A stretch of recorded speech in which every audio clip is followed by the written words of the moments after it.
Beale's Texas Barbecue, located at Pete's Landing, is a barbecue lover's paradise. Owner and chef Brett Beale shared his simple philosophy with us. Brett, for someone who hasn't been here before, how do you describe your place? Like being at home, down south, family, you know?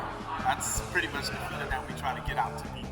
You know, we want everybody to come here for like their family and have that nostalgic memory through food, you know, when they used to eat their grandmothers, grandfathers, wherever kitchen it was, you know? That's what we try to do. What are some of your favorite things here? What do you like off the menu? Everything, because I eat it all day. You can tell how fat I am, right? No, but you know, we compete in brisket, so we go to the World Championships every year, so that's where we compete at, is the brisket.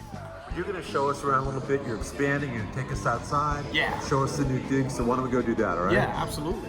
Beale's is about to move right down the way at Pete's Landing into a massive new space. They are popular, and it's all about the barbecue. Let's let Brett explain. All right, so Brett, tell me a little bit about how you guys do things here. So at Beale's, we're fresh cookers. Anybody who's eating here can taste the quality of our meat. We only use the best. So there's nothing out of a package. It's not pre-cooked or anything. We butcher our own meat. We have rubs for our own meat. We cook everything from scratch. So every day. So when people get mad and say, how you out of food? Well, because I am. That's what Texas is about. You come get it fast. You don't, too bad.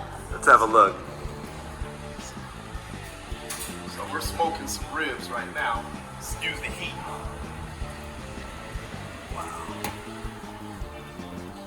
There go your ribs. Low and slow is how we do everything.